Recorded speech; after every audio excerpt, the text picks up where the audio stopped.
signposting them to other organisations, but making people feel as independent as possible in their own homes, really. The other part of my role is I work in the eye clinic at Milton Keynes Hospital a couple of days a week, again, supporting the patients and also supporting the staff, the doctors and nurses, and just helping them. And a lot of my role within the eye clinic is emotional support. So I see people who are newly diagnosed with a visual impairment, new registration, so people can be registered there as well, and I deal with all of those, but I'll go into all of that a little bit later, but that's mainly sort of my role, really. Thank you, Rachel. Okay.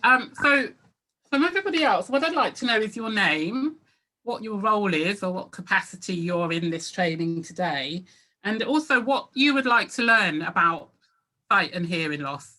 I'm going to ask Danielle if you could describe for us the responses people give about what they would like to learn, and then we'll have a look at that again at the end of the session, and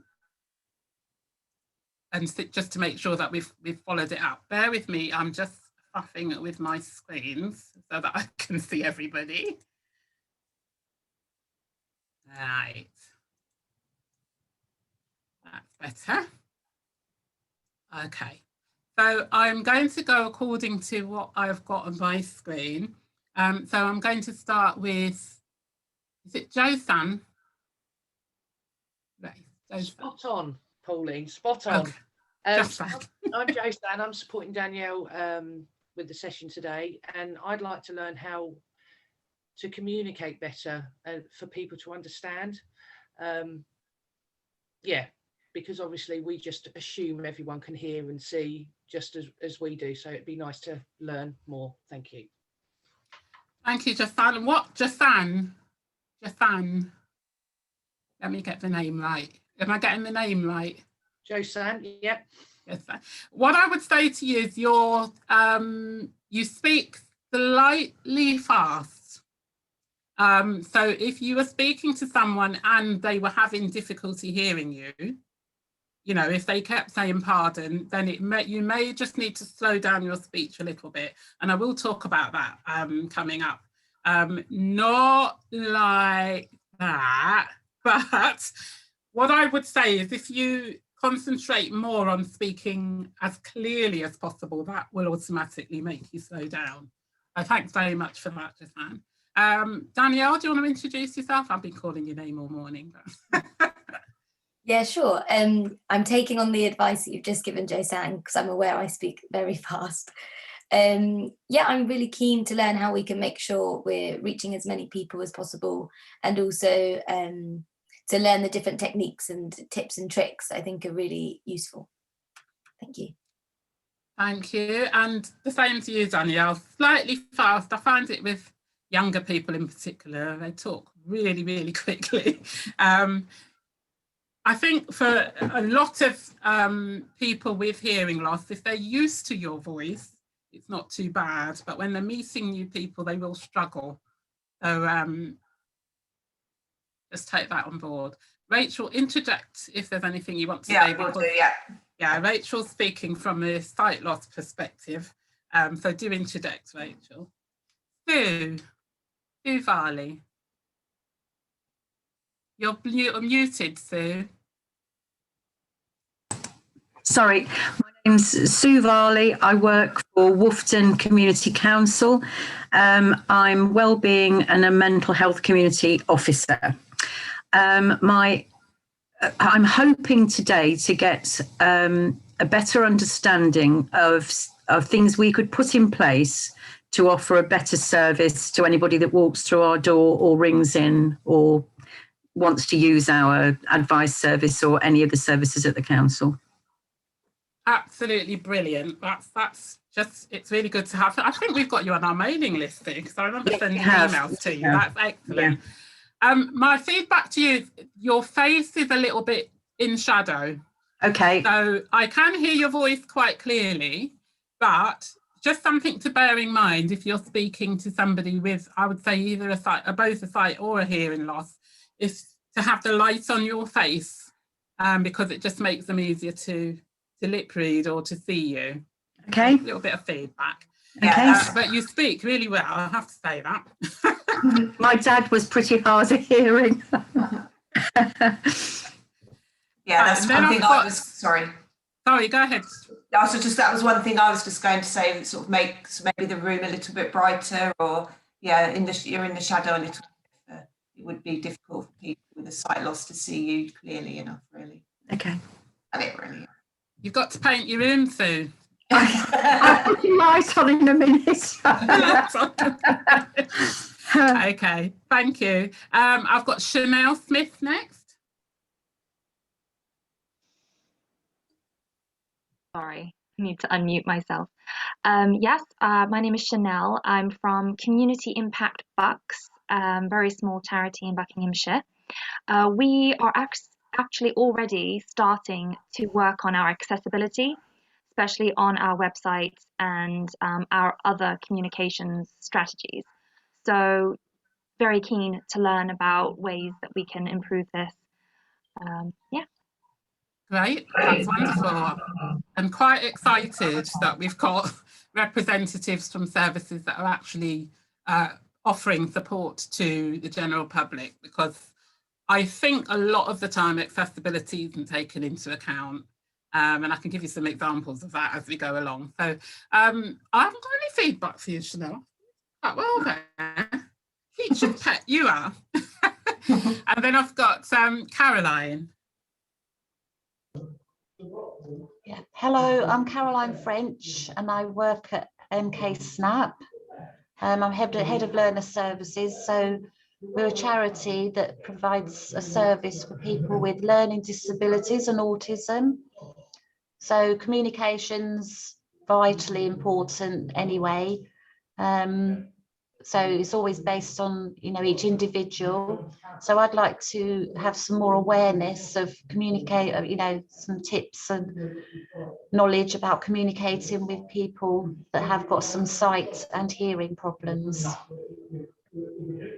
That's really interesting. I think we often see people who have more than one support needs, learning disabilities being quite a frequent one.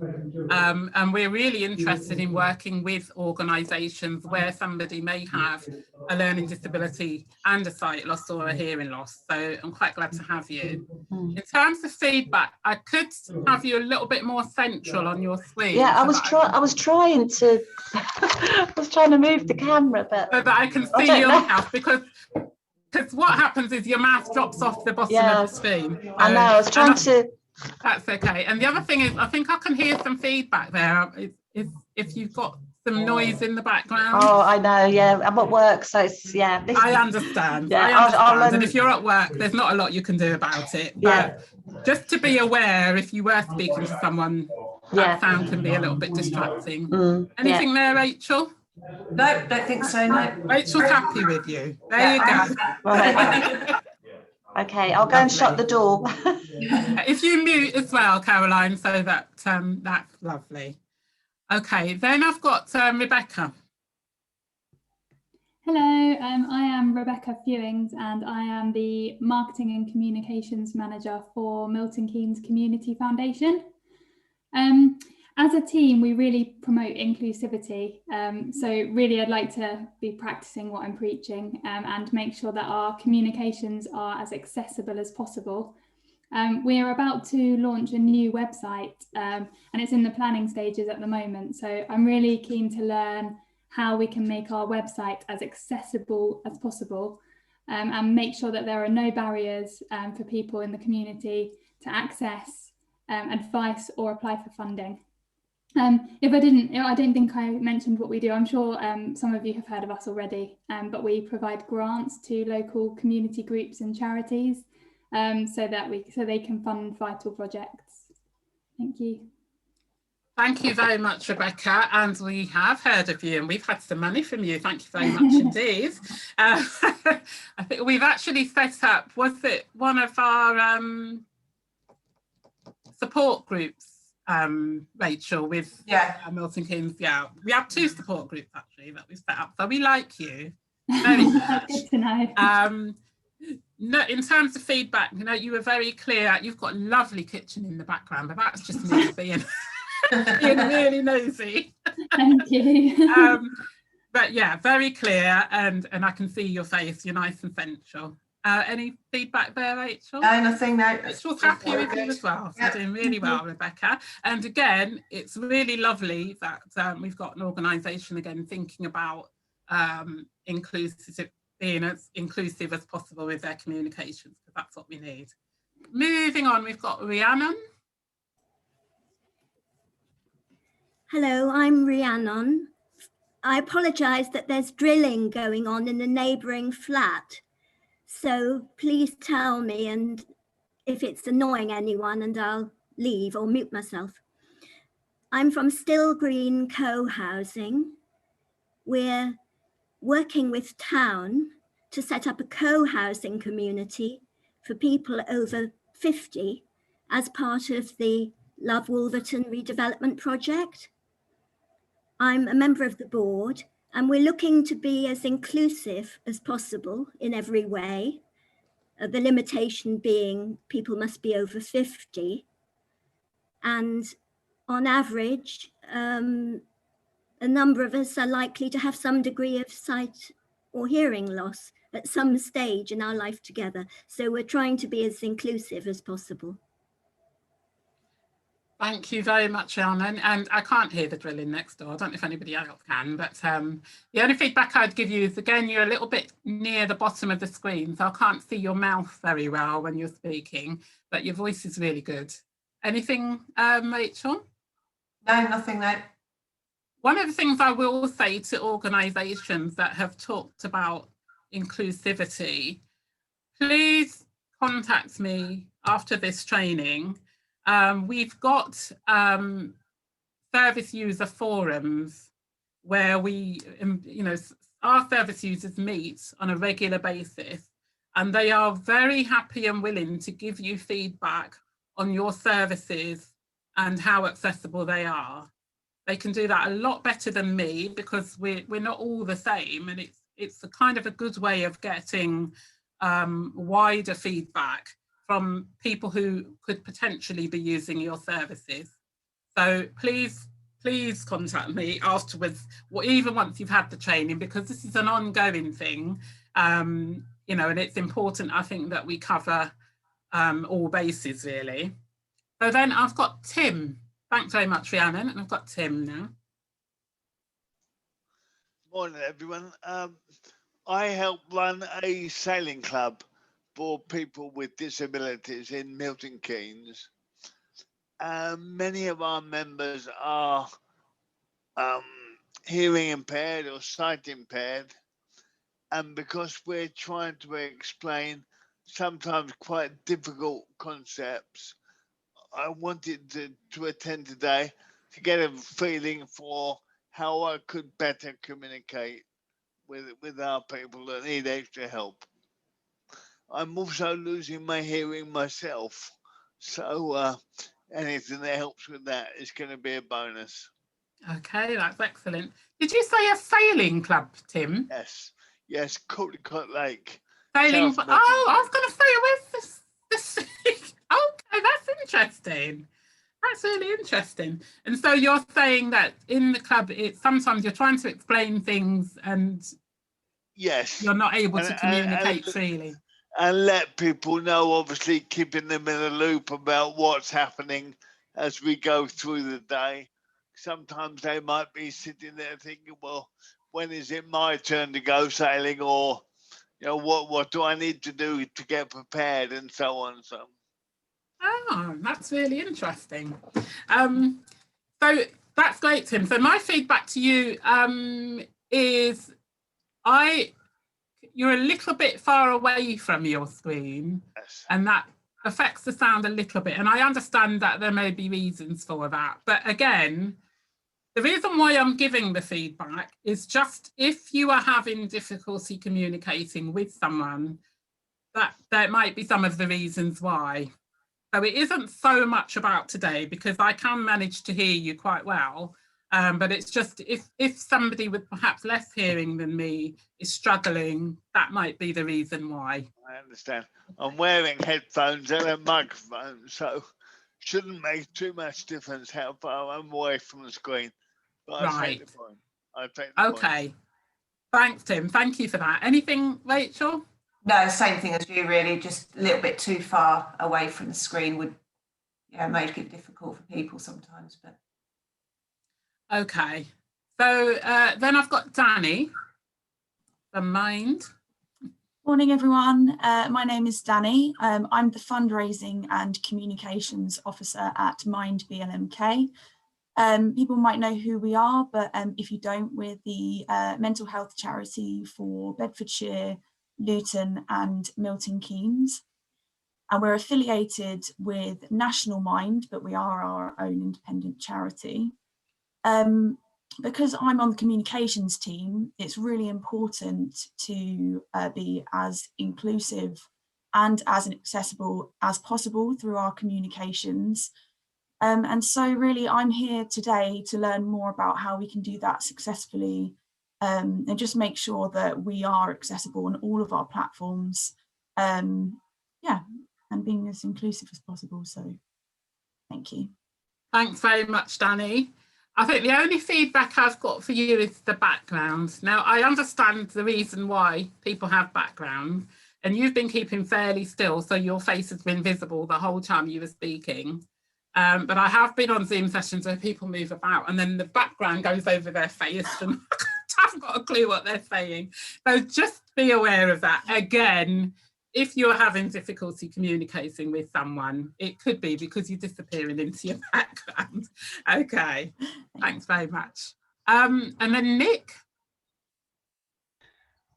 Hello there. Yes, I must apologise. I'm actually in a little pod at Wooden Lake at the moment. I was going to say, where are you at the bus stop? Yeah, this is my office. I don't have an office anymore, so I'm out and about, and I have to just find somewhere suitable. So why not the pub? Well, I could be there this afternoon. I work for Milton Keynes Council Supported Employment Team. We work with adults with learning disability, autism, and currently I've actually been assigned for 2 people who have visual impairment, hence why I'm here today. I'm actually seeing this person this afternoon, so okay. Timing obviously is quite good. I just want to find out if there's anything that I should be doing better, I can be doing better. Listening to how we display ourselves in Zoom sessions, I'm fully aware of that. And normally I'm in my office back of the garden and I'm nice and clear, nice and close, good lighting. Today, it's probably all out the window. But yeah, just to listen and get advice from all these other people here today. That's lovely. I'm not going to have a go at you, Nick. I'm not going to have a go at you because I can hear you and see you quite clearly. Interesting about the service you're providing. And again, please be aware that the SARC, the Sensory Advice Resource Centre, we are funded by Milton Keynes Council to provide assessments for people with visual impairment. So we're happy to take referrals from other agencies who are also working with people who have a visual impairment. So bear that in mind. And thank you very much for that. Any feedback there, Rachel? No, nothing, no. It's fine, Rachel's happy with you as well. Look, there you go. Now all my boxes have moved around a little bit. So I know I've done Caroline. Who haven't I done, Danielle? Do you know? Kelly? Ah, you're muted, Kelly. Hello, sorry. If you can hear a dishwasher, I do apologise. I'm Kelly. I work for Community Action with Danielle and Josanne, and I work on the communication side of the organisation, and I'm here today to learn, basically. Lovely, thank you very much. And no feedback there, quite nice and clear, and I could hear you very well. Anything, Rachel? No, same for me, all fine. Okay, I think, is it Susan? Have I done Susan? No, Susan Nelson? Right. Oh, there she is. Getting in the right position. All right. Okay. So I'm Sue Nelson. The main thing that I'm involved in at the moment is working with the Vulnerable Peoples Project on finding out about people's views about COVID and their fears about COVID and the vaccinations. Also restarting, doing some work in the 106 areas. They're like the new areas of Milton Keynes. And what I'm interested in finding out about is the barriers for people and barriers to accessing services and facilities. So that's me. Lovely, thank you, Sue. No feedback there, quite nice and clear. Little bit near to the screen, if anything. There you go. That's perfect. Anything, Rachel? No, nothing, no. Right, have I done you, Chanel? Yes, you have. Have I? Yes, yes, you have. I have, lovely. So have I missed anybody, Danielle? No, I don't think so. I think that's everyone. Great, fantastic, thank you. Right, so what I'm going to do, so I'm going to make a start on the PowerPoint now. Oh, everybody's gone over there. Not quite sure. Okay, if you share the PowerPoint now, Danielle, if you see me looking over there, don't worry, I can still see it just because I've got two screens. Okay, can you guys see the PowerPoint now? That's lovely. So I can see you all there in the PowerPoint. So, right, so why are we here today? And it's 11 now, so I've only got a half an hour and then I'll stop wherever I am in half an hour's time. So we're here to make you hopefully a little bit more familiar with our service and what we provide, the support we provide. To give you just a little bit of insight into the effects of sight and hearing loss, looking at some of the feedback some of you have given me, it would be good to start from that so that you can actually then think about what you might need to adjust to in order to accommodate people that have got sight and hearing loss. And also to try and give you a bit of an understanding about how important it is to be able to communicate effectively with people that have got sight and hearing loss. And we'll give you some tips as well for how you can do that. So we do this by the service we give. We're all around information, advice and guidance on sight, hearing loss and dual sensory loss. We do specialist assessments.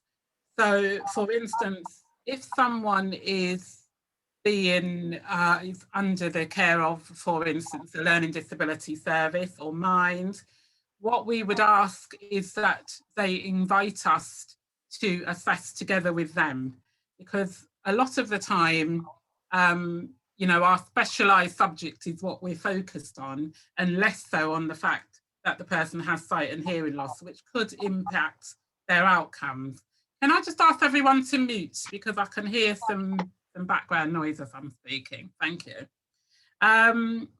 We also do a lot around equipment, specialist equipment, assistive equipment.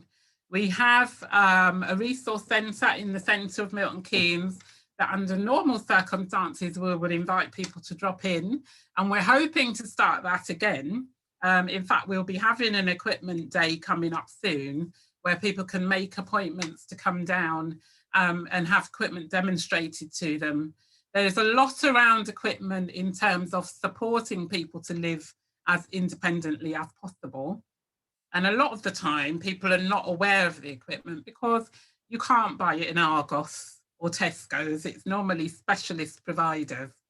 And some of the most simple pieces of equipment can actually really impact somebody's life in the way it makes them more independent. We provide rehabilitation, orientation and mobility training, and hopefully Rachel will talk a little bit about that later on. mainly around making people independent, but independent in a safe way. And we teach them those skills. We also do a lot around hearing aids in terms of retubing, minor repairs, cleaning the molds, battery replacements. That's been impacted a lot by COVID because we had about 8 drop-ins around the town, all of which had to close during COVID.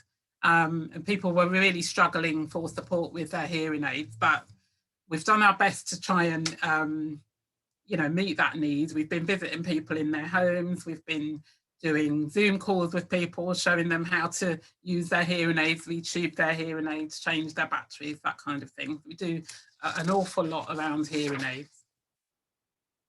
So looking at deafness, I'll start talking to you a little bit about deafness. So we've got, talking about initial contacts, some of you have said that you have clients who have got hearing loss or sight loss. So talking about hearing loss, if I ask you a question and if you put your hand up or put it in the chat, do you think you are able to identify when someone has a sight or hearing loss?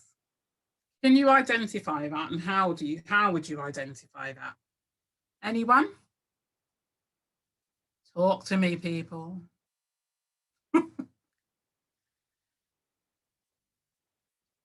How would you identify if someone's got a sight or a hearing loss?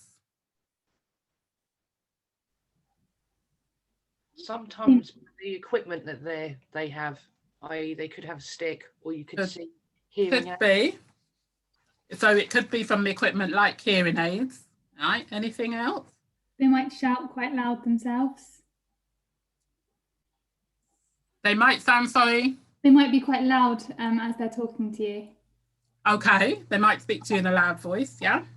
Would they ask you to repeat yourself, maybe, if they couldn't quite hear you? Maybe more often than you would normally expect?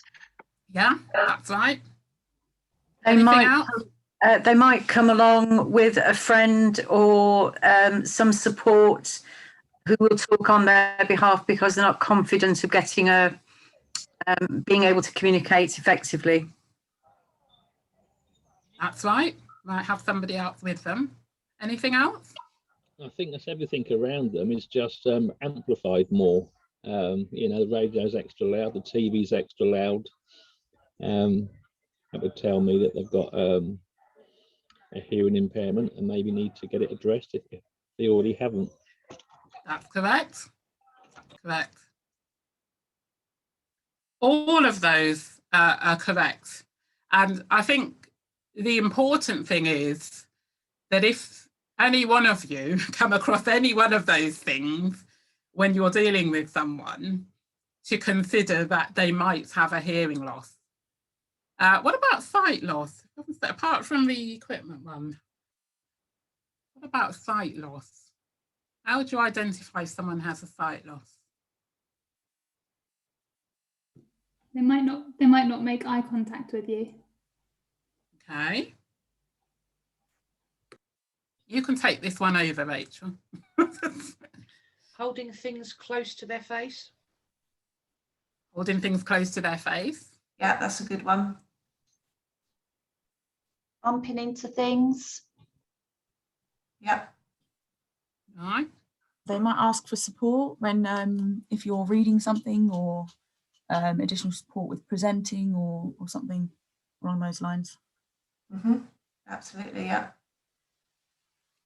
I'm kind of glad that we're coming up with kind of not very obvious things, because both can be quite hidden disabilities.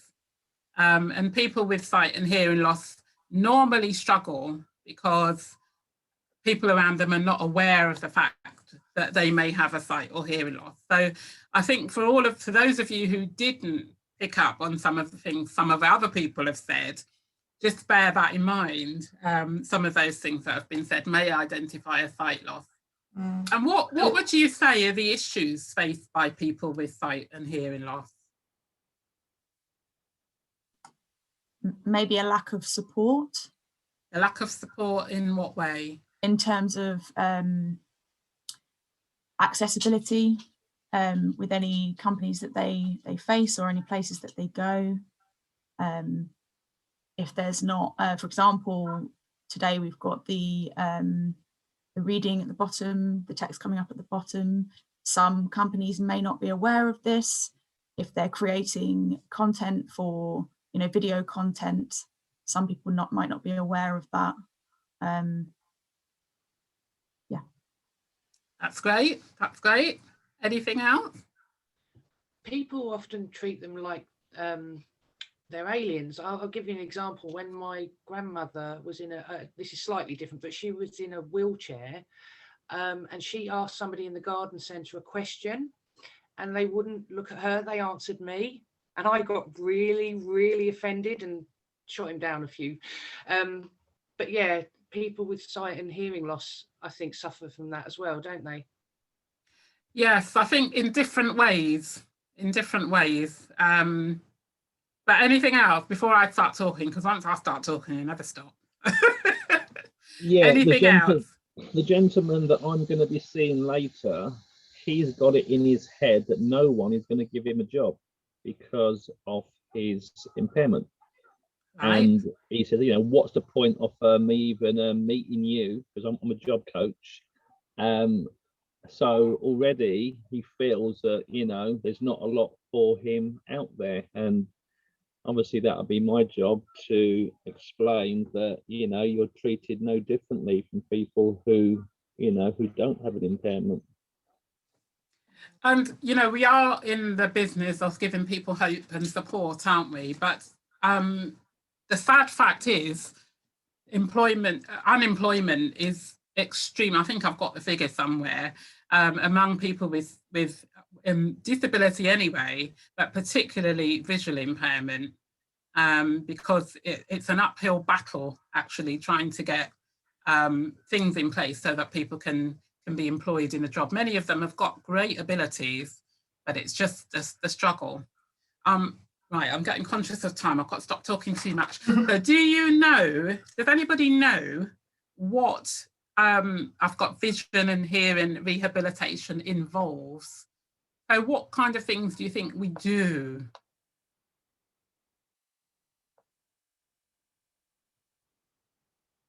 It's great if you don't know, because we're going to tell you. Yes, go on, Rhiannon. Helping people with their mobility. We help people with mobility. Do you know how we do that? By training them in different sorts of techniques, like using a cane. Yeah, that's good. Very good. That's right. That's very good. Okay, next slide then. Oh, does anybody else? Sorry, does anybody else have feedback on that? Sorry, I was just going to say, do you support with making sure that, you know, their environments that they're in are accessible for them, whether it's sight loss or hearing loss? That's right. That's right. That's absolutely correct. So just moving quickly to types of deafness. Levels of hearing loss are as different as the faces of the people that experience it. So, you know, never think that there's just one thing, and that, you know, once somebody's got a hearing aid, or once you're doing all the things I've asked you to do today, speak clearly, put your camera on, put the light on, once you've done all of that, everything will be fine, because everybody experiences hearing loss in a different way. There are two main types this slide showing you. Is conductive hearing loss, where the problem is in the outer or the middle ear. If you go to the next slide with the picture, Danielle. So conductive hearing loss will affect everything from the outer ear, that pinna bit, to the inner ear, so just past the bones of the ear, the malleus. So if there's a problem in anywhere along that channel, we call it conductive hearing loss, because what's happening is the problem, whatever it might be, so it could be wax if it's in the outer ear, it could be a perforated eardrum, it could be a problem with one of those bones in the ear. All of those things stop the sound from getting to the auditory nerve, the cochlea, which is at the back of the ear. Okay, so we'll call that a conductive hearing loss. And then the second type of the hearing loss is what we call sensory neural hearing loss. People used to call it nerve damage or nerve loss in the past. And that's where there's an issue with either the cochlea or the auditory nerve in the inner ear. And there's not a lot that can be done about sensory neural hearing loss, although now there's lots of research going on into stem cell renewing cells and that kind of thing. So that's just to give you an idea of some of the issues. Somebody has wax, for instance, then it's kind of, once the wax is cleared, then you'll be able to hear again. Impacted wax can cause you to be quite severely deaf, but once it's cleared, you're fine. But if it's an issue, perhaps with the cochlea or the bones of the ear are fused, then it's going to be a more long-term hearing loss. Okay.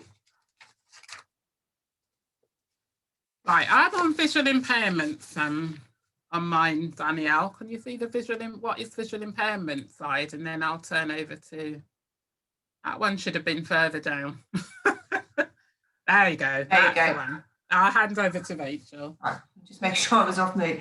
Yeah, so visual impairment basically is any degree of vision loss which cannot be corrected by glasses.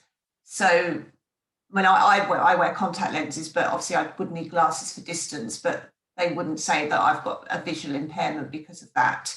So it's basically if glasses are no longer helpful for you, really. It might be helpful for little things like reading. It will help a little bit. It will make things a little bit more clearer. But basically, and it's also based on the eye chart. So if you think of when you go to an optician's, it's how far you can see down the eye chart. So it's sort of based on that as well.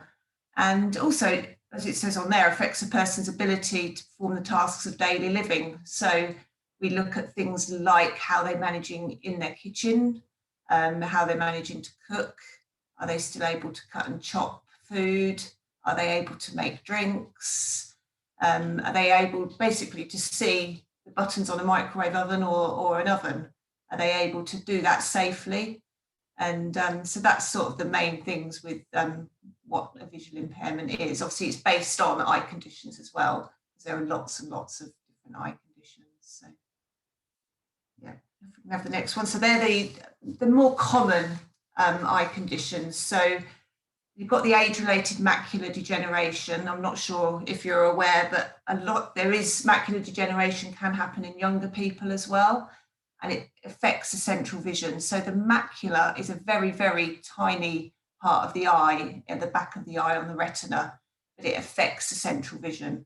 So it affects looking at people's faces, reading, writing, determining fine detail. So things like if people are used to doing like craft or anything like that, really, really difficult because it's a clarity of anything quite close up, really. So that affects, and there's two different types. I'm not going to go deeply into this, but two different types of macular degeneration. So there's the wet form, which is when you get a bleed behind the eye around on the retina, but there is treatment for that. There is injection treatment for that as long as it's caught quite early. And the other form is the dry form, which basically is just a degeneration of the cells around the macula. And again, but that's quite a slow burning. You could be diagnosed with that, but your vision could remain exactly the same all the way through, and it just might get a little bit worse as you get older. So the other one is glaucoma, which is the high pressure in your eye. So a lot of people might have high pressure in their eyes, but it's not until the damage is caused to the optic nerve that it's actually classed as glaucoma. And again, there's operation surgeries for that. And a lot of people take eye drops, but some people do take eye drops just for it's called intraocular pressure. So it's a high pressure within the eyes. But you can lose your sight altogether if it's damage to the optic nerve due to glaucoma. So, but it tends to affect the peripheral vision, but it can also affect central vision as well. Obviously eye injuries and things like that, and also diabetes. So either type 1 or type 2 can affect the vision. And again, you can lose your sight altogether with diabetes. And the other one is cataracts. Obviously, a lot of people develop cataracts as they get older. And it is a clouding of the lens, but again, surgery can be done for people with cataracts. They can replace the lens. And see, they're a little bit more wary of doing cataract surgery, especially if you've got, say, macular degeneration as well, because they don't want to affect the vision and to make it any worse, basically. And strokes, a lot of people do suffer with their vision after they've had a stroke. It's mainly the peripheral side. So if you think when you're looking at somebody centrally, you'd probably be able to see them quite well. But if somebody came in the room from the right or the left-hand side, you might not see them until they're right in front of you. So they'll have difficulties with things, especially when driving. Can't do after a stroke anyway, but driving is very difficult. Seeing things to the right or left-hand side or the upper or lower side. So they're sort of the more common sort of eye conditions really for people with a visual impairment. Okay, next one. Do you want to do this one, Pauline, or do you want me to? You do that one, Rachel. Okay, that's fine. So deaf-blindness. So basically it's somebody who's got a visual impairment as well as a hearing impairment. And they do tend to need a specialist assessment if you've got a visual impairment. And again, it's a visual impairment where you can't be rectified by glasses. And with regard to the hearing, it's with hearing aids. But some people can be totally deaf and totally blind. That's when you need a real sort of specialist assessment.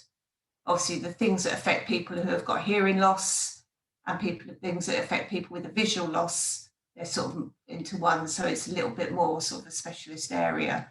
And we look at things like communication. So again, it's the reading and the writing. With somebody with just a visual impairment that hasn't got any hearing issues whatsoever, we think about communication. We think they can no longer maybe read book, newspapers. So we would look maybe at talking books, talking newspapers. Obviously, if someone has got very severe hearing loss as well, that would be out of the question really, because they wouldn't be able to hear the radio or the talking book machine. So that would be things we'd have to look around to see what we can help with that. Same with access to information.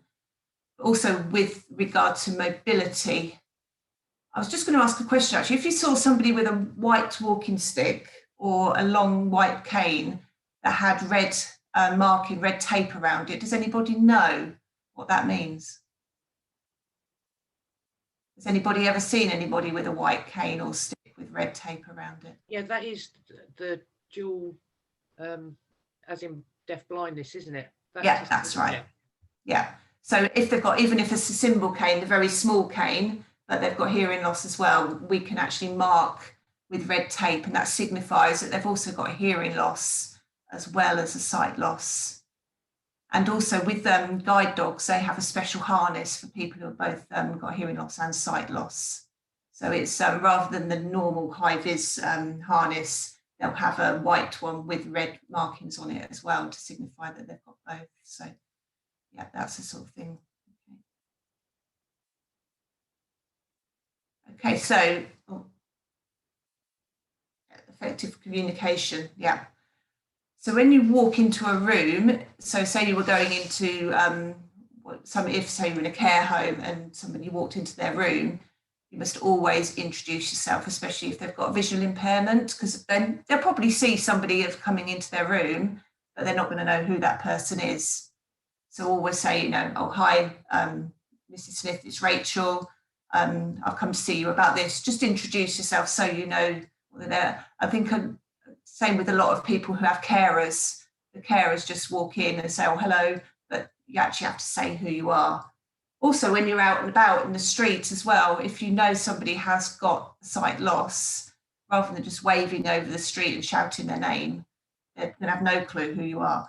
They're just going to know that there's somebody over the other side of the street waving to them. So yeah, always sort of mention that as well. Again, tell them when you're leaving the room, or if you're going to even especially if they've got very severe loss and you need to go near them or need to show them something, make sure that you're telling them all the time. And the other thing I would say that's not on here is if you need to move something, so say you need to move something to put something else down, make sure you put it back where it is so they know exactly where everything is. Same with in the kitchen, if you're doing or helping somebody with a visual impairment with shopping, either ask them if they want to put it away so they know exactly where everything is, or you put it away and make sure they know where everything is. So that's the sort of the main things with communication. Also, just ask them, because they might be able to read some print. Just because they've got a visual impairment doesn't mean they need everything in giant print. As I said, it might just be something like they've had a stroke, so they can still read, but you could put something down to their right-hand side where they've got the field loss, and then just knock it off because they don't know it's there. So make sure that they can see it. So if you're going to put a glass down, put it down in front of them.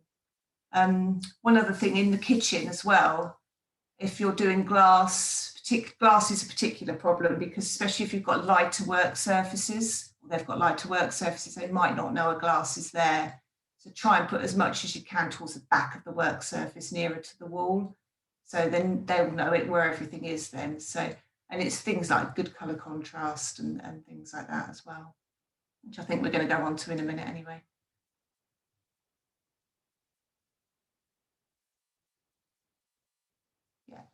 Yeah, so as I said, large print is quite good for people, especially with macular degeneration. As long as it's not too severe, they should be able to manage some sort of large print with good lighting and maybe a magnifier, which I can sort of get onto again in a moment. Again, we've spoken about audio.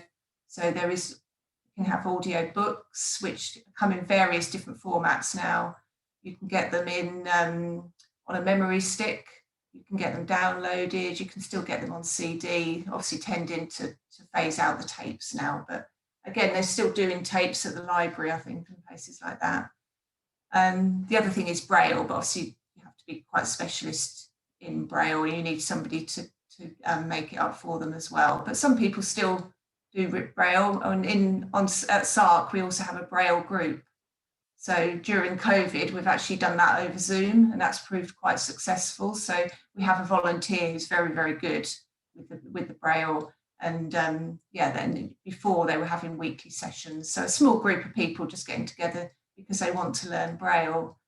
One thing they always say is try and learn Braille while you've still got a little bit of limited sight, so you can actually do it by sight before you then start doing it by touch. So that's the other thing. Email, obviously, you can do that in larger print for people, in bold print as well. And that's the thing with, as I said, about large print. If people ask for letters or any communication in large print, unless it's a set in the way, it's a bit like, I know the hospital letters are in a specific setting, but just ask them what size print they want. Bolder print is better for people as well. Some people, especially with emails, but a lot of the people have this on their own computer anyway, where they can change the colours. So they can change the colours if they prefer black on a yellow background, or some people prefer yellow on a blue background. They can actually do that themselves, but always ask exactly what font size they'd like. So, and in plain font, lowercase, not capitals, because they tend to do that. And also about wrapping around, don't put a hyphen in between at the end of a line, just you wrap it around so they can read it. So, and nicely spaced out as well. So.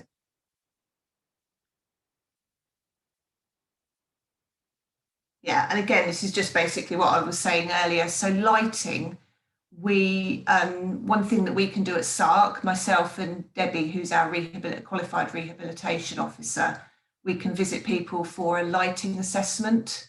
So we look at their lighting, and we always recommend daylight lighting. I don't know if anybody's heard of that, but daylight bulbs, daylight task lamps, especially with in the kitchen. A lot of people have quite bad lighting in kitchens. They're working in their shadow, things like that. So we can recommend the best lighting for them. again, it depends on different eye conditions and what people are seeing. It's quite a broad sort of subject, really. And again, colour contrast, as I mentioned earlier, we say things like cutting a white onion on a white chopping board is going to be difficult for people because it's white and white, especially if they've got white work surfaces as well. So we would then say, well, maybe try a darker chopping board. It's all a little bit about layering, really. So if you've got white work surfaces, have darker chopping boards, or wooden chopping boards are quite good.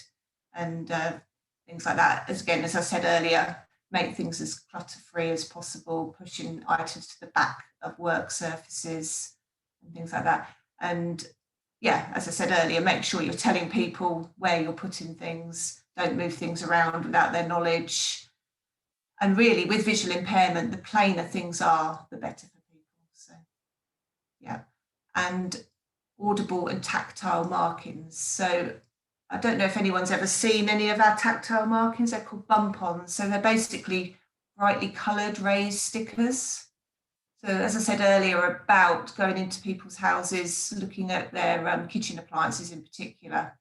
So if they're not able to see temperature settings, so they're just turning it up to whatever, and then they could burn their food.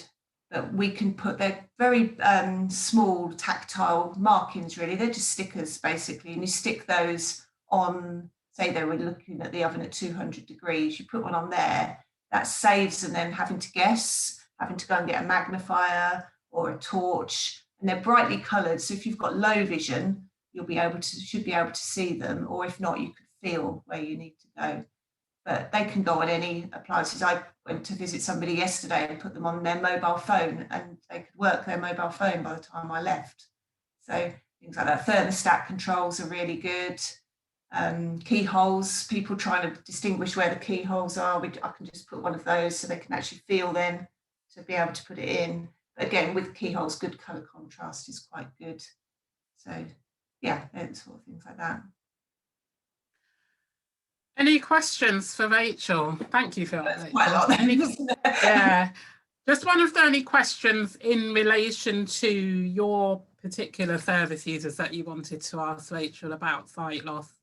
What we'll probably do is do my bit after the break. So go back over here. Any questions? Yes, Rebecca. Hi, sorry, I just wanted to ask about the writing in lowercase and non-capitals. Is that something that you would recommend for all communications? Yes, yeah. Yeah, it's just that they can understand the lowercase better and it's a lot clearer. That's really interesting, because I think, like, I've always just thought that like capitals is bigger and bolder and more easy to understand. So that's yeah, really no, they just, I think it's a lot of people with visual impairment, they understand the lowercase better than everything in different sizes, really. So I have a question on that as well. When people are using a screen recorder or a reader, somebody told me that when you're using hashtags, to use a capital for each word to signify each word. Should we not be doing that then?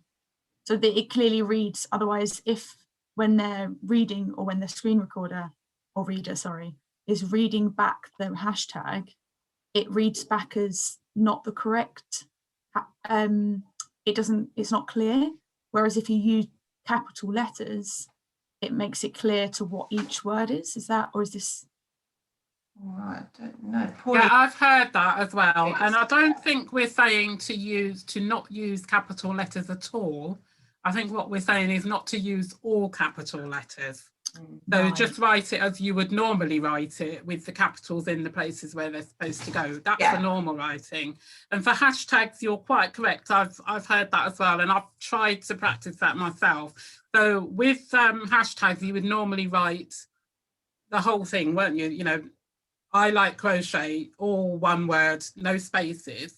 And my understanding of screen readers is if you put the I, the like, and the C for crochet in capitals, then it makes it easier for screen readers. I will check that. I'm not sure it's true, but I've heard that. So I will check that. I've heard it as well. Thank you. Yeah. Any other questions? It's one thing I'd like to ask you, Rachel. Would you, when you're visiting people with sight loss, would you ask them questions like what eye condition they have and whether or not they can see your face? Would you advise people to do that? Obviously, when I go to visit people, I already know. Yeah, but if you didn't? Some people don't like to disclose what their eye condition is. So I'll just say, oh, I've got, and to be honest, quite a lot, especially elderly people, don't know what their eye condition is.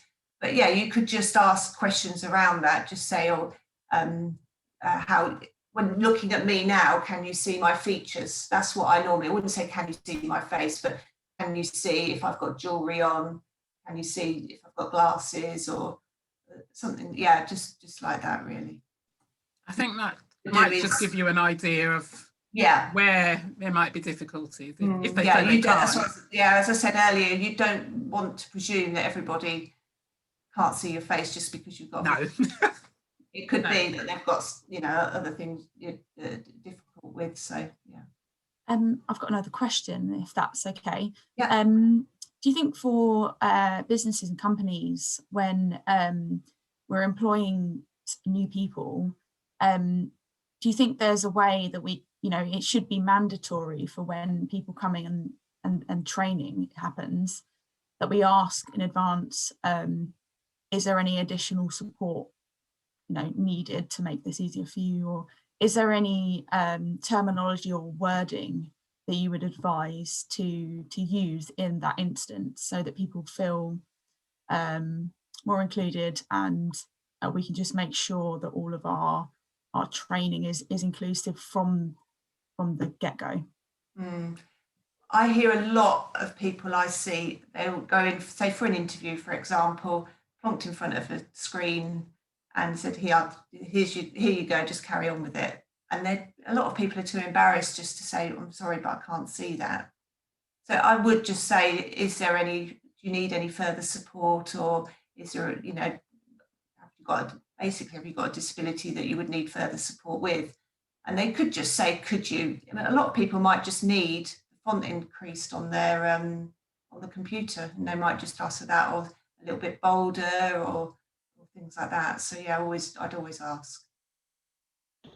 For us at Supported Employment, we do actually do that every time. We always go to the employer beforehand if we do have an interview, and we will always ask about some reasonable adjustments for the person. Usually we're always there, not to answer, we're there to support the person. Maybe with an individual, it could be just a friend that could maybe make that inquiry for them if they feel that they don't want to do it, but it will certainly help them in that initial situation. But yeah, we do that every time. And to be fair, the employers are say, okay, fine, thank you for letting us know, because they want it to be as smooth as possible for them. Yeah, absolutely. Because a lot of, if employers don't know, then how are they able to support them? So yeah, I think as you're right, just say to them, he or she needs extra support with such and such. So even if it's, they could find some sort of equipment or anything like that, making the keyboard a little bit easier, extra lighting around what they're trying to do. So yeah, just things like that, really. And we're able to advise on that. We're able to raise awareness with people providing services as well, about what, if their support is not as accessible as it could be. So yeah, I think it's really important. I think it's very difficult for people with sight and hearing loss to advocate for themselves, and they tend to just put up with stuff. They're used to being knocked back. They're used to being told, no, we can't do that. Come back next week, come back another time, get somebody else to do it for you. And really, it's our job to try and empower people to advocate for themselves. And also, while they're still in work, so say that you're already working and then you do have a sight or a hearing loss, don't just give up your job. Yeah. Or employers can make reasonable adjustments. So absolutely. We're going to have a break now. When we come back, I'll talk to you a little bit about hearing loss. Probably not going to be able to cover the whole PowerPoint, but never mind, we will make it available to you. And I'll ask Danielle to make my email available to you as well, so that you can come back to me if there is anything specific that we've missed out. So it's by my computer clock, 11:40 now. So could we come back at 11:50? That give you enough time to get a cup of tea and do whatever else you have to do. And then I'll cover a little bit of hearing loss with you. Is that okay with everyone? Be in 10 minutes. Pauline, did you want me to share the second poll for people to do in the break? Oh yes, if you do that, and then people can be doing that if they come back a bit earlier. Thank you. All right.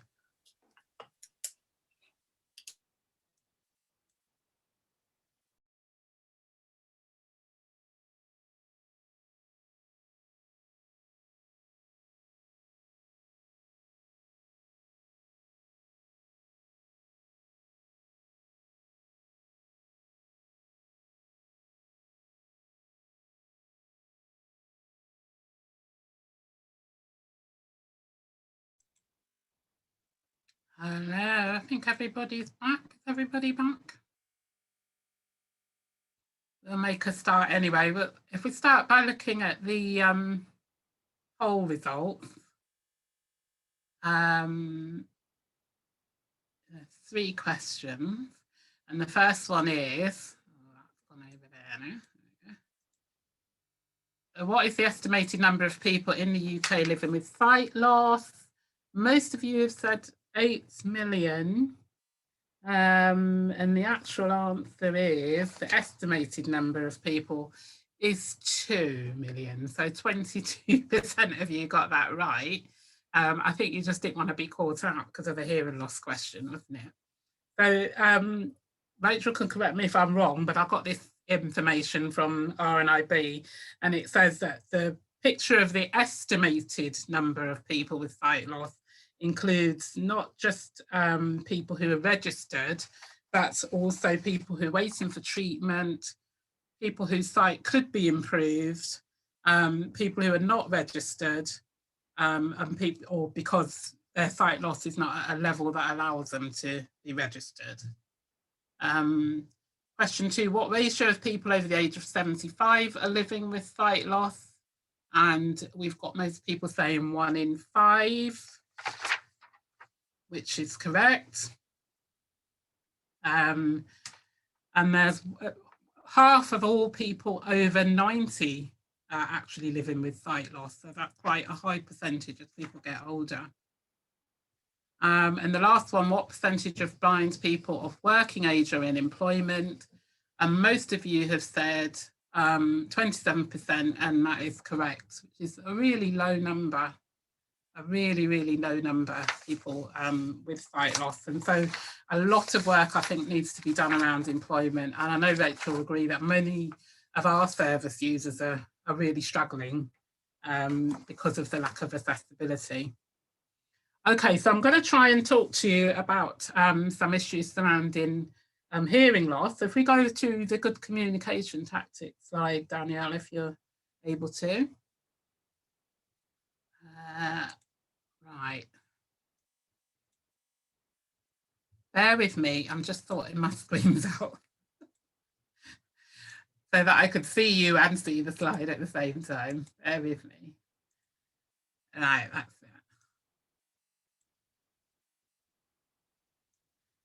it. Okay, so good communication tactics for people with hearing loss. Bearing in mind that, as I said before, there's a wide range of levels of hearing loss, but these communication tactics will work across the board. So the important thing is to face the deaf person so that they can see your lip movement. So obvious, but so many people try and talk to people when they're not looking at them, walking out of the room and talking to people, you know, talking over their shoulders. Really important for communication with anyone, actually. These are good communication tactics for any situation, is to face the person. Important thing for hearing loss, make sure you have the person's attention before you start speaking. Because if you just start speaking and they've missed the first sentence, they've caught the rest of it, it has no context, they have no idea what you're talking about, and you're rattling away, make sure you have their attention first. We've got to find a place to talk that has good lighting and away from noise and distractions. For people, particularly people who wear hearing aids, if there is background noise, your hearing aids are also picking up the background noise. For people with normal hearing, your ears, your natural ear can filter out that noise, and you can focus on the sound that you want to hear. People with hearing loss can't do that. So they're trying to hear you over the sound of the background noise. That's why I earlier asked for someone to mute, because I could hear the noise in their room in my ear while I was trying to hear somebody else, and it's really, really difficult. So looking for quiet environments, having quiet spaces is really important. A lot of older people won't go to lunch clubs, coffee mornings, because it's too noisy. Everybody else is talking, they can't hear the person that they're actually trying to hear. One way around it would be to have quiet corners. For those of you in residential buildings, just a quiet corner where people can go and sit with just 2 or 3 people and not be distracted by the noise around them. Because that really is a big problem. The last one I've got on here is to get to the point. Use plain language and don't waffle. Remember, everything that comes out of your mouth, the person with hearing loss is trying to hear. And some of it may be, oh yeah, I went down the shop down, and you go, oh yeah, my granddaughter's got this, and and you're going from one thing to the other, and they're following, trying to understand what you're actually trying to say to them. So it's just something to be aware of when you're having a conversation with someone with hearing loss. Try and say what you're saying and say it as clearly as possible. I've got to speak clearly and not too slowly. I have pulled some of you up on speaking a little bit fast, but I find if you actually are concentrating on speaking as clearly as you can, then your speech automatically slows down a little bit. And these are just things to take in mind. I'm not trying to change the way people talk, but I'm trying to give you tips for when you identify that someone may have a sight or a hearing loss we talked about earlier. Once you've made that identification, these are some of the things that it's quite important for you to do. Make sure what you're saying is being understood. If you've ever had anything to do with a person that's hard of hearing, you will have experience when they go, yeah, and they haven't heard a word of what, but they've said pardon 3 times already, and they're getting agitated. They know you're going to get agitated because you can't seem to make yourself understood. So they just say yes, or they just do that inane smile. And after a while, I mean, I can tell because I'm just so used to communicating with deaf people. But after a while, you will sort of begin to realise that they're not taking in. So you can repeat back the information. So I said to you, can you all ask them to repeat it back to you? So what did I say? What time did I say I was coming? Make sure they've understood. And if they don't understand what you said, try and say it in a different way. I always struggle with an example of this, but sometimes it's just one word in your sentence that they can't hear. I'm having cheese in my sandwich.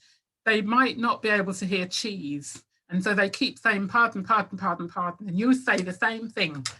I'm having cheese in my sandwich. I'm having cheese in my sandwich. So you could say, I'm having cheddar in my sandwich or something. That's just kind of a silly example, but it could just be the one word that they can't hear. Sometimes you can just ask them to tell you what they have heard. And I will often say that to people. I will say, you said you were coming to, so I'll tell you the bit I've heard and just ask you to tell me the bit that I didn't hear.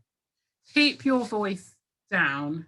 It's uncomfortable for a hearing aid user if you shout.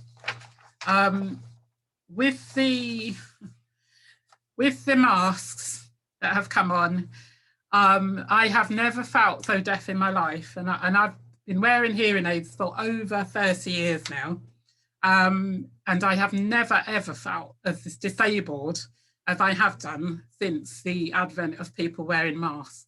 It's got to the point where I can understand now people not wanting to leave their house when they have a hearing loss, because everybody is wearing a mask and wanting to talk to you.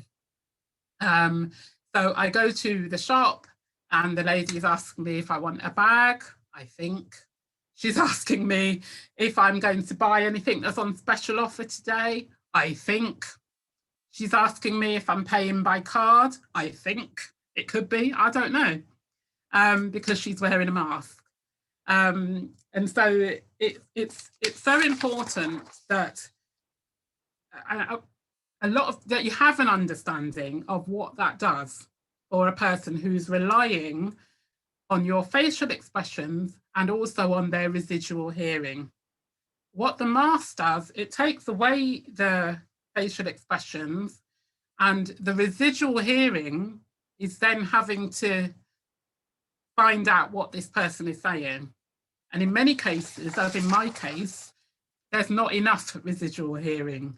So what you hear is a noise, and then you say to the person, I'm sorry, I need to lip read. I can't hear you. So the person shouts. So then you hear a louder noise. It doesn't make any difference. I went to see a lady because I volunteer for my church. I had to go to see the registrar at the registry office, and she was wearing a mask and she was behind a screen and she was 6 foot away from me. And so I could tell she didn't want to take the mask off. And what she did was she held the bottom of the mask away from her face and shouted at me. So I could just about pick up what she was saying. But if there is an alternative at all, an alternative to wearing a mask, which, there is, if you do a proper risk assessment and you make sure you stay away from the person and they are wearing a mask, then you should be able to wear something else, a face shield or something. I do understand the need for us to keep ourselves safe, but there is also an argument for actually being able to communicate with people and thus enabling their mental health. Okay, so the next slide, don't put it up yet, Daniela, take it off, please. I am going to go on mute and I'm going to read the slide to you, and I want you to tell me what I'm saying.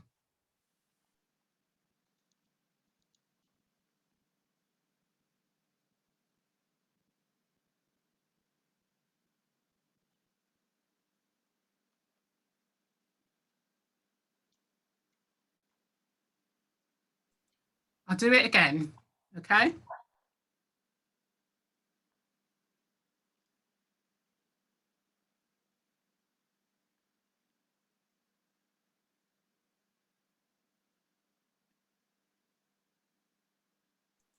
What did I say?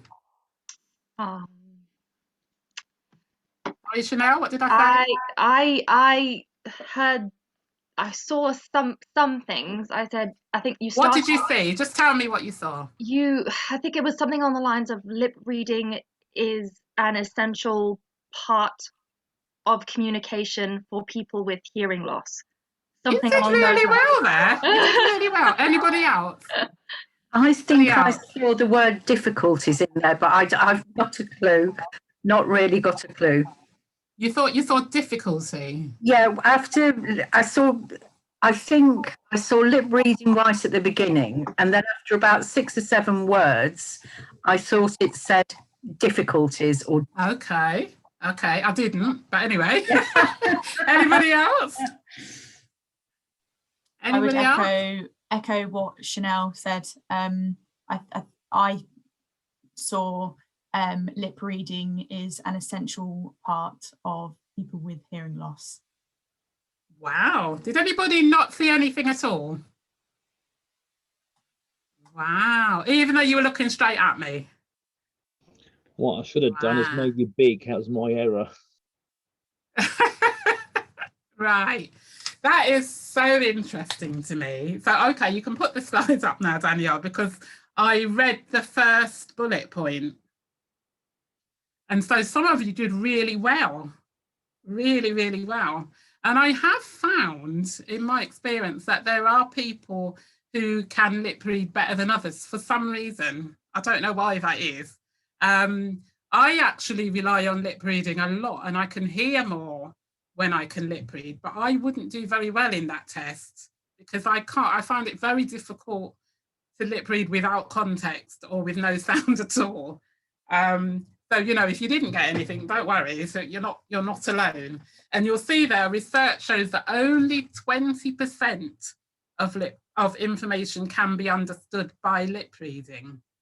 So whilst it does help and it does enable better communication, people with hearing loss can't rely on lip reading alone. They're not going to get by just relying on lip reading alone. And the reasons why, bad lighting, strong accents, that's a really big one, because if you are trying to hear an unfamiliar voice and it's in an accent that you are not familiar with as a deaf person, you will struggle. And sometimes I say to people, if you find that you're struggling to communicate with someone, then it may be an idea to hand on the phone, I'm talking about on the telephone, it might be an idea to hand the person to another colleague. Just that it could be, if you're a woman to a man, if you're a man to a woman, because all of those things affect how a person can hear. Don't feel offended about it. It's just, it is what it is. And I know personally, I can't hear accents on the phone. So I try and limit my telephone conversations because nearly everybody's got an accent, some kind of accent. So if your accent is not British or Caribbean, which are the two that I'm familiar with, then I might struggle to hear you on the phone.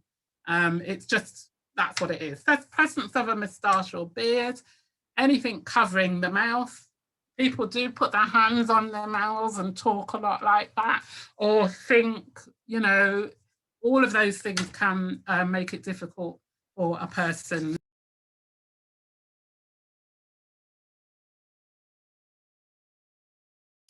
Oh, you've gone onto mute, Pauline.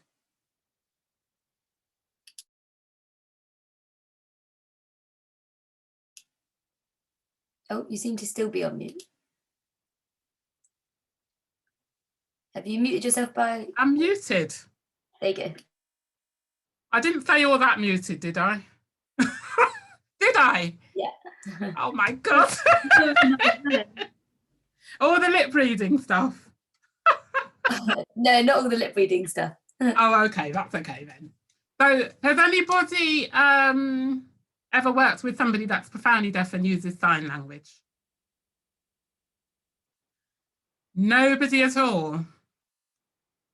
That's a whole community of people out there. Yes, Kelly. I used to work in a special needs school where children had partial hearing, but we used signing as a form of communication with our voices as part of their learning as well. Okay, okay. So I know. But never with someone with no hearing whatsoever. No, not no hearing. Right. Right, and they are kind of a forgotten community, and they know it. You know, they are just as entitled to the services you are all offering as anybody else. So British Sign Language, BSL, is used mostly by people who are born deaf. It's officially recognised by the UK government as a language. It is a visual language, which is equal to English. It has its own grammar and structure, and it can express or discuss anything. One of the things to say as well, yeah, go on, you can go on to the next one, just in case it's got one. Right.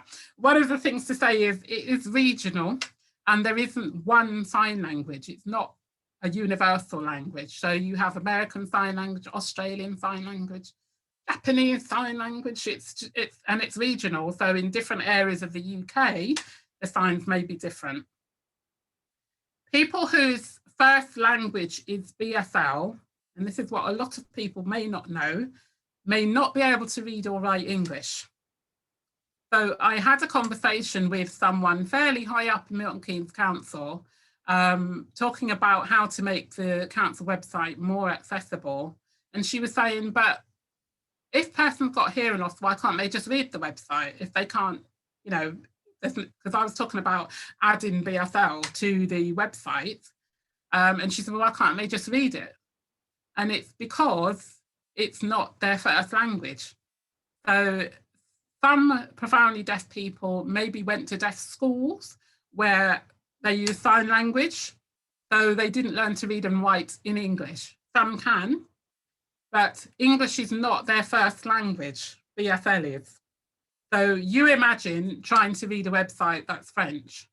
You're going to struggle. You might have 1 or 2 words from when you're in high school, but you are going to struggle. And that's exactly the same principle.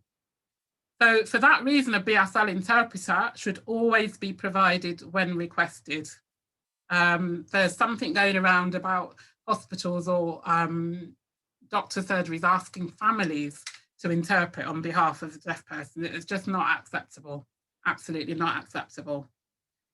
People who use BSL may not be able to lip read.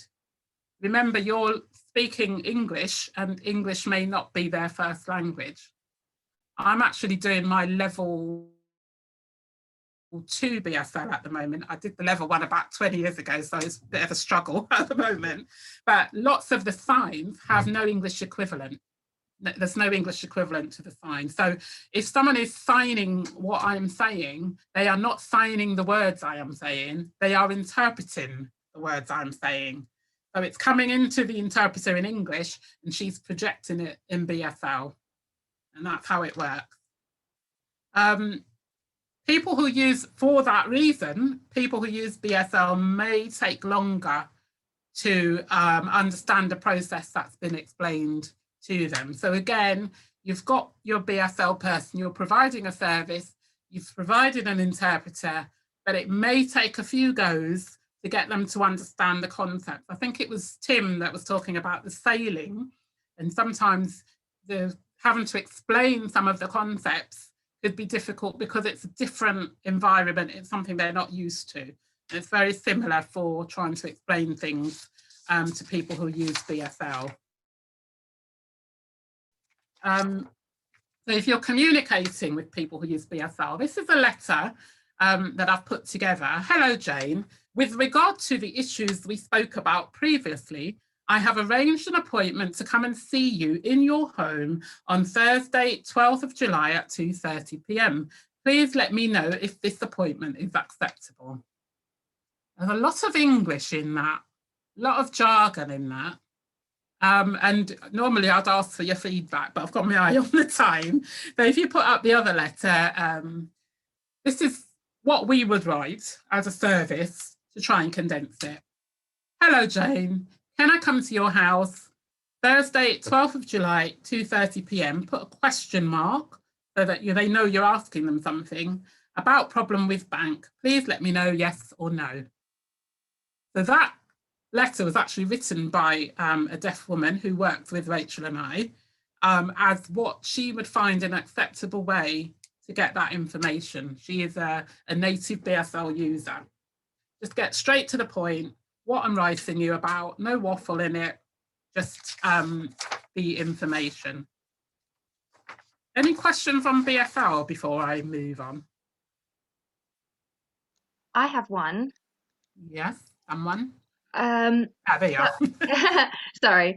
In terms of courses that are available for BSL, what are there any online ones, or how do you go about doing them?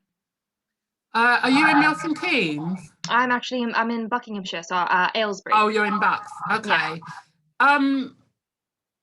I am aware that most, the community, I know Community MK, the council's education provide them. So it might be worth starting there first.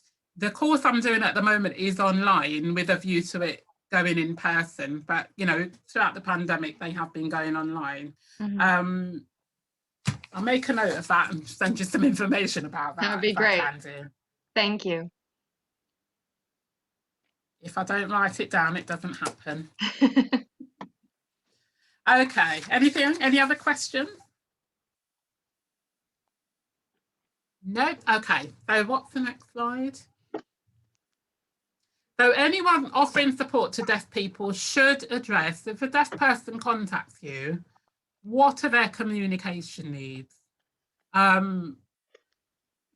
What is their background in terms of deaf culture and understanding what it is they need in order to communicate with you effectively?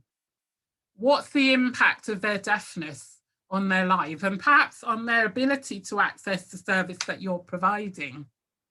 Part of the assessment we do is around a person's home. And what we find a lot of is landlords in particular will provide a smoke alarm because they are legally required to do so. They're not thinking about whether or not a deaf person can hear that smoke alarm.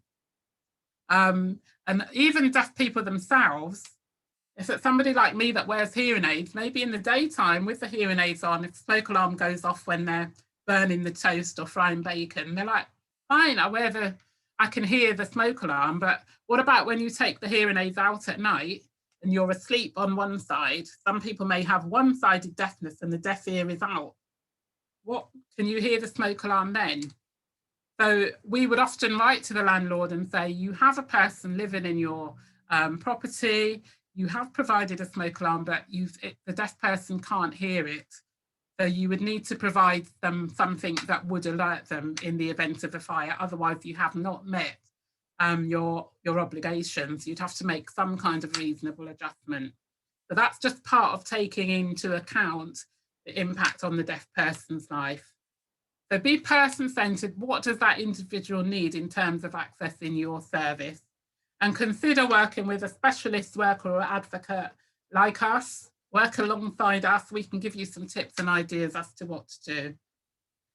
Yeah, I think I'm going to skip that one. You want to talk a little bit about sighted guiding, Rachel?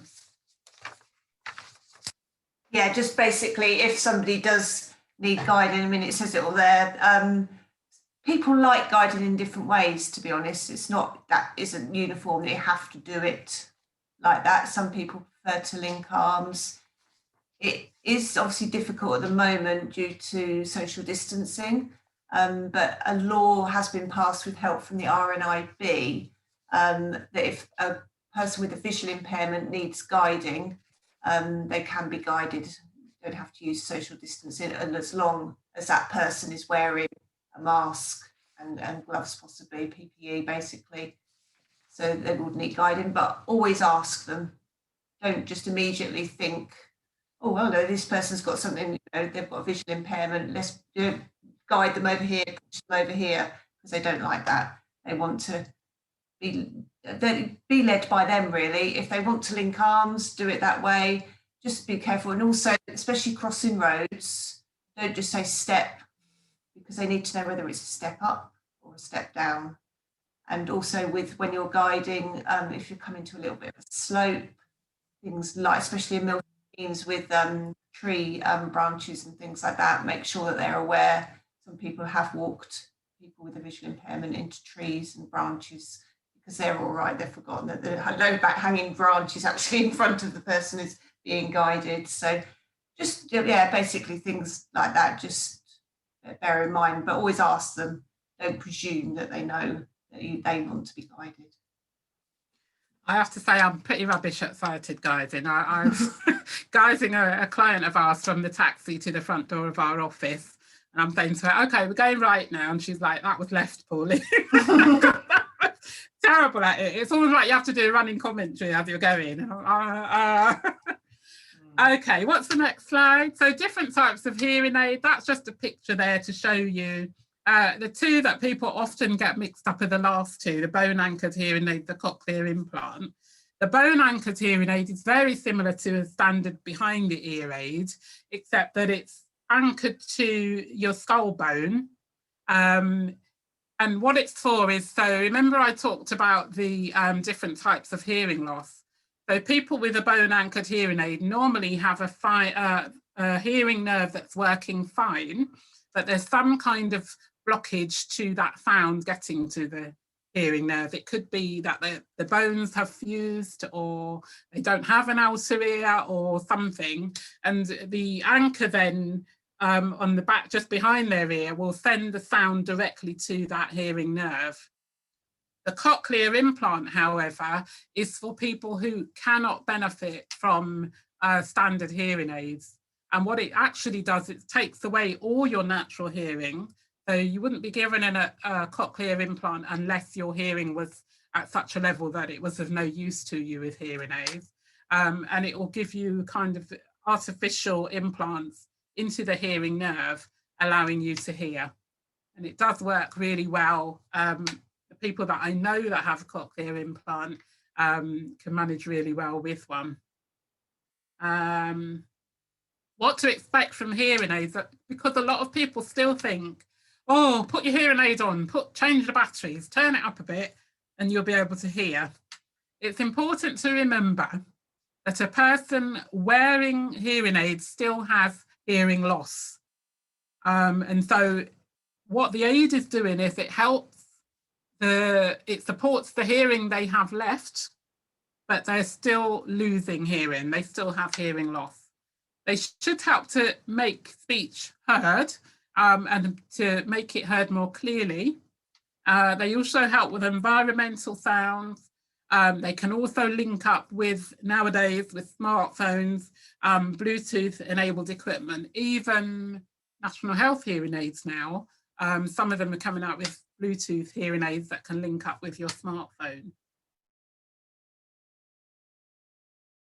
Worse, and that's normally because it sounds so quiet when they take them out, but it's not actually making your hearing worse, it's just your ears becoming accustomed to the hearing aid, which is always a good thing.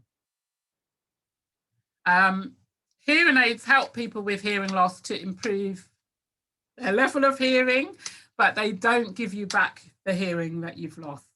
Sadly, a lot of people are trying to buy their hearing back, so they go to hearing aid clinics, private hearing aid clinics, spend thousands of pounds to try and get back the hearing they've lost. Nothing against private hearing aids, I wear private hearing aids myself, but it's just the reasoning behind it sometimes. And a lot of what we do is managing people's expectations about what they're able to hear. It can be very challenging to wear hearing aids for the first time, particularly if there's been a long gap between your hearing loss and getting hearing aids, because you get used to the sound, the quiet. It doesn't sound like hearing loss to you because it's just normal and it's just everybody else. Why won't these young people speak up these days? Can't hear a thing, just speak a bit louder. Telly's up at 100.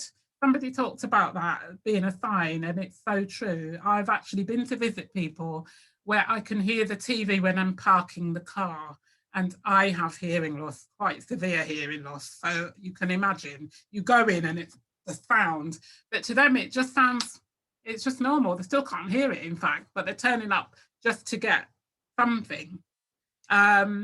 So if you go from that to wearing a hearing aid now, it brings some level of sound up. It can be overwhelming. It can be too much.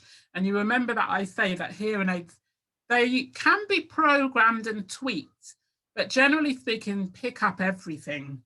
And it can be really overwhelming. A lot of people say they like to go in the garden and hear the birds. And I can't bear it. I really can't, because my hearing aids pick up the birds, and that's all I can hear, the birds. And it's just way too much sometimes. So just bear that in mind. I'm really aware of time. We've got 10 minutes left, and I've not been able to say everything, cover everything, but I do want to give people a chance to come back with anything that I haven't covered. Can you put that, the whiteboard up again, Danielle, just because I can have a look at it. And if in the meantime anyone has got any questions, let me know. You're free to ask them now.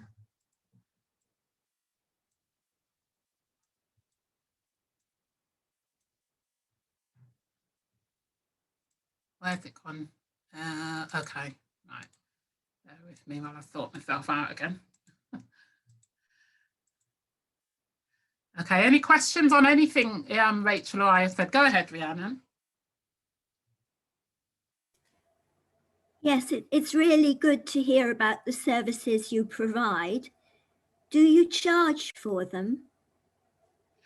We don't charge for our services. So we're funded by Milton Keynes Council, and we're able to provide support for anybody living in Milton Keynes. The only thing we would charge for at the moment is if we deliver any training like this to private organisations. We haven't done it actually since the pandemic. Before the pandemic, we were charging a little bit just to cover our costs, so travel costs and the information that we provide. But at the moment, I'm quite happy to deliver any deaf awareness, sight awareness, sight loss awareness training on Zoom. I'm happy to do that free of charge at the moment. Does that answer your question, Rhiannon? We do issue equipment. We are funded to issue certain items of equipment. Generally, we don't have a list, but it's generally anything that would make the service user safe and reduce their risk. But there are some items of equipment that we can't provide. In terms of sight loss, we have supported people to get grants for equipment. And we also give people information about equipment, and we give them the opportunity to try out equipment as well. As I said earlier, we do a lot around equipment. I'm just having a look at these.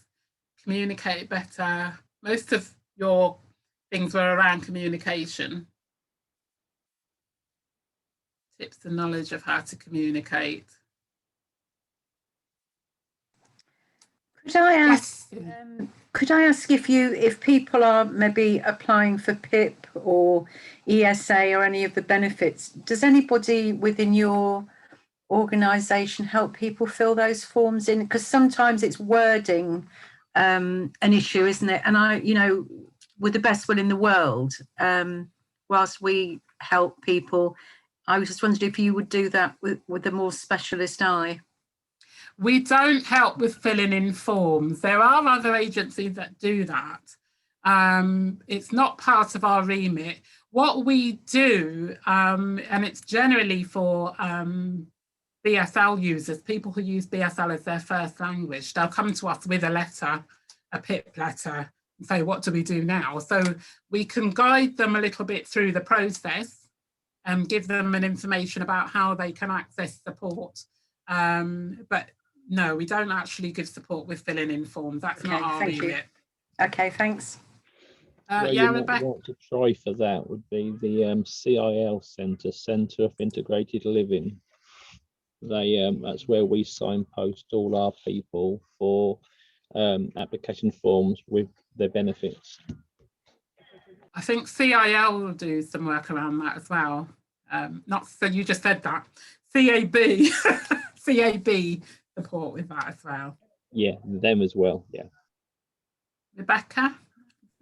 Yeah. In terms of like visually, are there any resources that you would recommend that I have a look at when planning our new website? In terms of like which colours to avoid and which kind of backgrounds work well and how big to make the text and that kind of thing. Want to answer that, Rachel? I can get myself on. Website, I would look at the RNIB website. They're very good website. They've got lots and lots of information. They've got a shop on there as well. But generally, for information and advice, yeah, they're probably the best website to look at. Thank you. Any other questions? We've got a couple of minutes. If not, can I just ask a big favour that everyone completes their feedback form that I think you're going to send to them, Danielle, as fully as possible. I have been quite brutal with you, so you can be as brutal as you want to be back in terms of feedback. Sorry, I'm just going to move you back over here. Because what we would like to do is make sure that we improve our delivery and make sure that we're covering as much as we possibly can.